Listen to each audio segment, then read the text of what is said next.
से मीडिया के सामने मैं 2 बार उपस्थित हुआ और उसके पुख्ता प्रमाण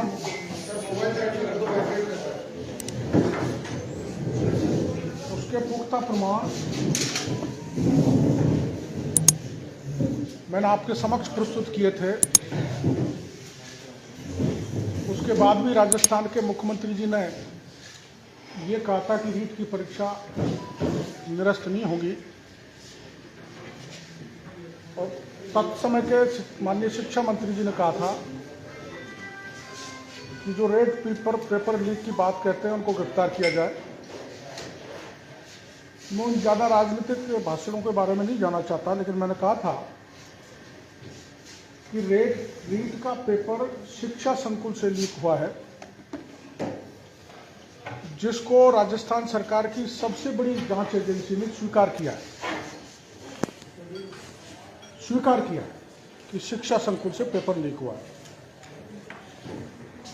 मैंने आप लोगों को यह भी बताया था कि राजस्थान के जयपुर में एक black listed institute SS college, जिसके मालिक श्री राम कृपाल मीणा थे, वो ब्लैक लिस्टेड था, उसमें फिर भी वहाँ रीट का पेपर कराया गया। मैंने आप लोगों को ये भी निवेदन किया था कि राम कृपाल मीणा डॉक्टर प्रदीप पारासर आपस में मिले हुए हैं और मैंने ये भी कहा था तब 33 जिले में से मात्र एक जिले जयपुर में डिस्ट्रिक्ट कोऑर्डिनेटर प्राइवेट आदमी को बनाया, डॉक्टर प्रदीप पारासर को, जिसने अपने 4 लोगों के जरिए पेपर लीक करने में को अंजाम दिया। वो 4 लोगों के नाम मैं एसओजी से निवेदन करना चाहूँगा कि अब राम कृपाल पकड़ा गया तो उनको भी पकड़ा जाए। थोड़ी सी जानकारी के लिए, इसमें 2 एलबीएस के कर्मचारी हैं और 2 राम कृपाल मीणा की कॉलेज के कर्मचारी हैं। फिर मैंने आप लोगों को यह भी निवेदन किया था कि 24 सितंबर 2021 को बोर्ड के अध्यक्ष मिस्टर जारौली और प्रदीप पारासर पूरे समय शिक्षा संकुल रहे थे, जहाँ से पेपर्स के बंडल स्ट्रांग रूम से भेजे गए थे। उनकी निगरानी में उनके प्राइवेट आदमी को ये पेपर दिए गए थे, जहाँ से पेपर लीक होने का मेरा आरोप है। इसमें एक नई चीज़ जो मैं आपको बताना चाहता हूँ वो ये है कि ब्यूरोक्रेसी के एक बड़े अधिकारी और राज्य सरकार के एक बड़े कैबिनेट मंत्री ने मिलकर जो मंत्री की जान पहचान वाली प्रिंटिंग प्रेस थी एजेंसी कलकत्ता की, उसको छपवाने का ठेका दिलाया गया। वो जिसने कंपनी का ठेका लिया वो अहमदाबाद का उसका मालिक है और वो अहमदाबाद के व्यक्ति का मैं नाम बाद में बताऊंगा। वो 4 बार शिक्षा मंत्री जी से भी मिला यहाँ पर और उस बड़े ब्यूरोक्रेट से भी मिला और तत्समय के शिक्षा मंत्री और उस ब्यूरोक्रेट ने पेपर में लीक में जो रकम इकट्ठी हुई, पेपर छपवाने में जो घपला किया गया, उसकी रिश्वत का बंटवारा भी हुआ है, जिसका प्रमाण मैं कुछ दिन बाद पत्रकार वार्ता में दूंगा। अब इससे स्पष्ट है कि जब सरकार सीएमओ का एक अधिकारी भी है, बड़ा कैबिनेट का मंत्री भी है, एसओजी मेरे को अब तो भरोसा है डॉक्टर पारासर तक जाएगी और जारौली तक जाएगी, लेकिन उससे आगे नहीं बढ़ेगी। ये मेरे को विश्वास नहीं, उससे आगे इसलिए नहीं बढ़ेगी कि इसमें बहुत बड़े नाम आने हैं और करोड़ों का घोटाला है और हजारों लोगों को इन्होंने सत्ताधारी दल ने उपकृत किया है। इसलिए मैं पुनः इस पूरे प्रकरण की सीबीआई से जांच करने की मांग करता हूं। एसओजी एक काम और कर रही है, निर्दोषों को तो गिरफ्तार कर रही है और दोषियों को छोड़ रही है। इसमें मैं पहले तो सोचा नाम छुपा लूं, पर मैंने कहा उजागर करना ही ठीक है। वो नाम है मोहन पोसवाल सीआई एसओजी और नाथू हेड कांस्टेबल एसओजी। इन्होंने 22 अक्टूबर 2021 को 4 लोगों को गिरफ्तार किया था, जिसमें से 2 निर्दोष थे। और इसमें एक कमल यादव जो शिलारपुर नीमराना का है, उसने अपनी साली पूनम यादव को भी पेपर दिया था। जो पूनम यादव तो गिरफ्तार हुई, लेकिन इस पूनम यादव के साथ 2 और थे, आशीष यादव, सुमित यादव, जो बहरौल के रहने वाले हैं। इनसे इस सीआई ने बड़ी लेन देन करके इन दोनों को बचा लिया। ऐसे ही भजनलाल जी की बहन द्रौपदी ने इस एसओजी के दोनों अधिकारियों को, भजनलाल को बचाने के लिए रिश्वत दी, लेकिन क्योंकि दबाव मीडिया का भी ज़्यादा था, राजनीतिक दलों का भी ज़्यादा था, मैंने भी अंत में धरना दे दिया था, तो भजनलाल पकड़ा गया। इससे भी रकम की लेन देन हुई है। इसी प्रकार से ये पेपर हमारे सवाई माधोपुर के खंडार के विजय राज सिंह चौधरी तक पहुंचा है। विजय राज सिंह चौधरी की घरवाली ने जोधपुर के एक सेंटर पर परीक्षा दी, जिसको पेपर मिला, और उसके साथ 20 लोगों को और पेपर मिला, जिनको सीआई ओसवाल जी ने बचा दिया रकम लेके, पैसा लेके। जोधपुर में वहाँ करीबन 5000 लोगों को ये पेपर बांटा गया।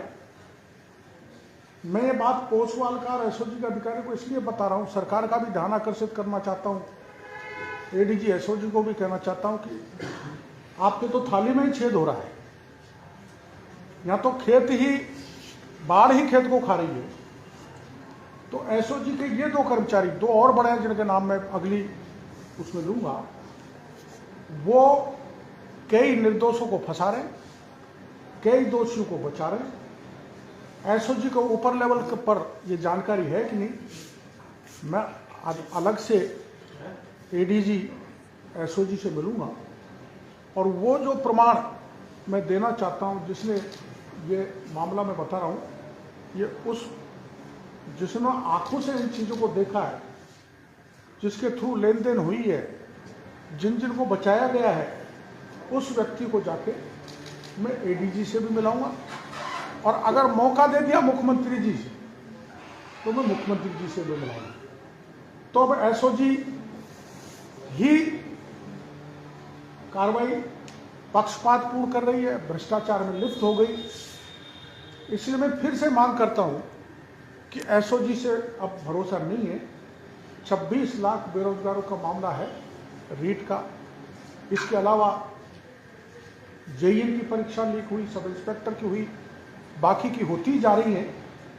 तो इसकी सीबीआई जांच करने की मांग मैं पुनः करता हूं, और एसओजी पर हमको भरोसा नहीं है, क्योंकि एसओजी के अधिकारी कर्मचारी ही इन पेपर लीक वाले दोषी लोगों से मिल रहे हैं, रिश्वत लेकर उनको छोड़ रहे हैं, जिससे तार से तार नहीं मिल रहा है। इन्होंने अभी तक जारौली से पूछताछ नहीं की, अभी तक प्रदीप पारासर से पूछताछ नहीं की, और अभी तक मैंने जो बताया था जीके माथुर गोपनीय शाखा का अधिकारी जो रिटायरमेंट हो गया, रिटायरमेंट होने के बाद दोबारा उसको लगा लिया, जो भी उससे भी तार जोड़ेंगे तो पूरी कहानी सामने आ जाएगी। उल्टी सरकार क्या करेगी?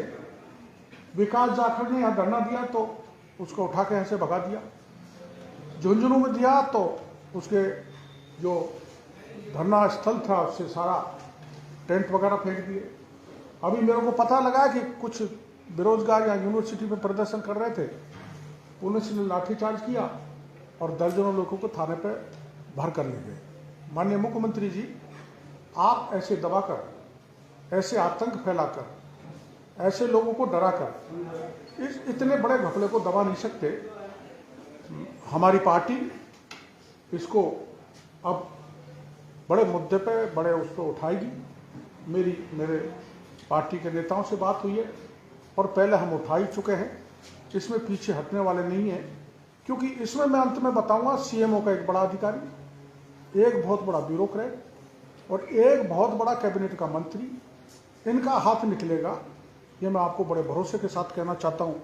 और मैंने आपको जो जो अब तक तथ्य दिए, मैंने कहा था कि पेपर लीक हुआ संकुल से, वो सही निकला, ब्लैक लिस्टेड जो इंस्टीट्यूट था वो शामिल था, वो सही निकला, राम कृपाल का नाम बताया वो सही निकला, और एकमात्र सब जगह हर जिले में एडीएम स्तर का अधिकारी डिस्ट्रिक्ट कोऑर्डिनेटर बनाए। केवल जयपुर में प्रदीप पारासर प्राइवेट व्यक्ति को डिस्ट्रिक्ट कोऑर्डिनेटर बनाया, जो जारौली का मित्र है, साथ साथ लेक्चर रहे। इस ढंग से मित्रता निभाकर अपने पार्टी वाले लोगों को उपकृत कर सरकार ने बहुत बड़ा घोटाला तो किया ही है, राजस्थान के लाखों बेरोजगारों के भविष्य को बर्बाद किया है। इसलिए इसकी सच्चाई के साथ साथ वो लोग सारे जेल के सीटों में जाने चाहिए और रीट की परीक्षा दोबारा आयोजित तो होना चाहिए। और मुख्यमंत्री जी, जैसे आपने अलवर के केस में तुरंत सीबीआई का आदेश दिए, वो भी प्रियंका जी के कारण, क्योंकि मैंने प्रियंका जी को वहाँ घेर लिया था। तो अब मैं किसी दिन आपको घेर के बैठ जाऊँगा, आप चाहे लाठी मारना, चाहे गोली चलाना, चाहे जेल भेजना, ठीक नहीं लगेगा। रोज़ रोज़ मैं आपके घर पर पहुँचूँ ना, आप मिलो नहीं। मेरी मुख्यमंत्री जी से यही मांग है कि आप गांधीवादी हैं, आप साफ सुथरे हैं अपने आप में, ऐसा आपने इम्प्रेशन राजस्थान की जनता को दे रखा है, तो आप अपने इम्प्रेशन को ठीक बनाए रखें। आपके नीचे के पूरी मछलियाँ नहीं, मगरमच्छ ने बड़ा घोटाला किया है, उसका पता सीबीआई के द्वारा कराया जाए, जांच सीबीआई को दी जाए। ये आप जितने चीज बता रहे थे वो सारी बातें सही निकली हैं, तो जो आपको पता था, क्या एसओजी को पता नहीं था या जांच नहीं कर रहे थे? नहीं, एसओजी को सारी जानकारी के बाद भी जो प्रमाण मैंने नहीं दिए उस पर एसओजी नहीं पहुंचे। तो उस दिन मीडिया पहुंचा, मैं भी पहुंचा, तब ये एसओजी की जांच आगे बढ़ी और भजन लाल को गिरफ्तार करके लाए। तो इस प्रकरण को दबा ही दिया गया था। और आगे भी जब मैं जो बता रहा हूँ, जब बड़े हाथ निकलेंगे तो प्रकरण दब जाएगा, इसलिए मामला सीबीआई को जाना चाहिए। तो उधर आप उसके घर पे मामला उसमें खुलासा हो जाएगा या परीक्षा रद्द करने तक नौबत जाएगी? परीक्षा तो रद्द होगी, क्योंकि बड़े पैमाने पर हुआ है। लेकिन तो काउंसलिंग होगी। ये बताओ, वो काउंसलिंग तो कुछ भी कर सकते हैं। जब सरकार के बड़े नेताओं की, बड़े अधिकारियों की मिली भगत है, तो चिट्ठी भी उनकी, पुट भी उनकी, वो तो काउंसलिंग करेंगे, काउंसलिंग भी निरस्त हो जाएगी उसमें। डॉक्टर साहब, ये मैटर जो है सीबीआई जांच की जो आप मांग उठा रहे हैं, ये रिट पिटीशन अभी हाईकोर्ट में पेंडिंग है। जी सर। इसमें आज तारीख थी, लेकिन वो किसी कारण से लिस्ट नहीं हुआ मैटर। जिन्होंने भी वो आगे कब होगा वो तो पता नहीं, लेकिन वो ऑलरेडी लिस्टेड है, मैटर चल रहा है। बिल्कुल है। हमने शुरू में रिट लगवाई थी, एक हमारे उससे, एक तो हमारी निरस्त हो गई थी, एक चल रही है। लेकिन उस समय हम हाई कोर्ट को ढंग से संतुष्ट नहीं कर पाए थे। अब तो डेवलपमेंट बहुत हो गए। अब कुछ प्रमाण आ गए और आगे भी आएंगे, तो हम वकीलों के जरिए माननीय उच्च न्यायालय को संतुष्ट करने की कोशिश करेंगे। हो सकता है सरकार नहीं दे और हाई कोर्ट की कृपा हो जाए तो, और सीबीआई को जांच मिल जाए, तो ये एक बहुत बड़ा स्कैम देश का होगा, शिक्षा और बेरोजगारों को मामले को लेकर। दबाव है तो क्या एसओजी की तरह आपके ऊपर भी दबाव है क्या? जो आप ब्यूरोक्रेट की बात कर रहे हो, अधिकारी की बात कर रहे हो, कैबिनेट मंत्री की बात कर रहे हो, लेकिन नाम नहीं बता रहे। नहीं, दबाव तो कुछ नहीं है, पर वो थोड़े छुपे रहे तो ठीक है। नहीं, जो गलत किया है वो तो उजागर होना चाहिए ना। जब मैं ऐसा सोच रहा हूँ, थोड़ी जांच प्रभाव नहीं हो, कुछ बढ़ जाए तो ठीक है। इनकी भूमिका कैसे रही है? तो जहाँ जाके अटकेगी वहाँ मैं फिर आप लोगों को तकलीफ दूंगा कि यहाँ अटक गई, आदमी को नहीं पूछा गया। इनकी भूमिका कैसे रही, इनकी बात बता रहे हैं आप? इनकी भूमिका पेपर छपवाने में, पेपर की गोपनीयता खत्म करने में, और अपने चहेते फर्म को पेपर छपवाने देना और वहाँ से भी पेपर को लीक करना, जिस फर्म ने छापा है। और उसमें बड़े मंत्री और बड़े ब्यूरोक्रेट का आपस में मिलान है, मिले हुए हैं। कांग्रेस के कुछ कार्यकर्ताओं के नाम आए थे शुरू में, उनसे पूछताछ नहीं हुई। वहीं तो जाके अटकेगा, इसलिए तो मेरे को चिंता है, इसलिए मैं सीबीआई जांच की मांग कर रहा हूँ। तो साहब आप कह रहे हो पार्टी के साथ मिलकर के इस मुद्दे को उठाएंगे, पार्टी तो खुद ही आपको उठाने में जुटी हुई थी। अरुण सिंह ने बुला करके आपको हिदायत दी थी कि भाई धरने पे नहीं बैठना, शहीद स्मारक से बुला करके आपको उठाया और अगले दिन आपने धरना। ना अरुण सिंह जी ने मेरे को बुलाया था पार्टी कार्यालय में जब मैं धरने पर था, प्रभारी जी ने, तो वहाँ हमारे माननीय प्रदेश अध्यक्ष और संगठन मंत्री जी वहीं पर थे और मेरे से पूरी जानकारी ली, मैंने उनको पूरे प्रमाण दिए, तो तय ये हुआ कि इस पर आंदोलन करना है। आंदोलन का स्वरूप मैंने जो बताया था वो ये था कि भाई सारे विधायक धरने पर बैठे हैं, लेकिन वो बाद में बदल दिया गया। जिले भर में प्रदेश में आंदोलन हुआ ही था, अब पार्टी इसको बड़े पैमाने पर लेगी, ऐसा मेरे को बताया। अकेले रहते हैं, भाजपा के नेता दूसरे दिखाई नहीं देते ना, भाजपा आपके साथ जुड़े इसको। ऐसा तो आपका सोचना ठीक नहीं, भाजपा नहीं जुड़ती तो ये मुद्दा इतना बड़ा नहीं बन पाता। भाजपा जुड़ती तो आपको अपने कार्यालय में जगह दी थी प्रेस कॉन्फ्रेंस करने के लिए, आपको मेरा मकान यहाँ है, इसलिए मैंने यहाँ नज़दीक अपनी सुविधा की दृष्टि से आपको दुविधा में डाल के यहाँ बुला लिया। कोई दुविधा नहीं है, ऐसा बहुत दूर से आए। जारौली जो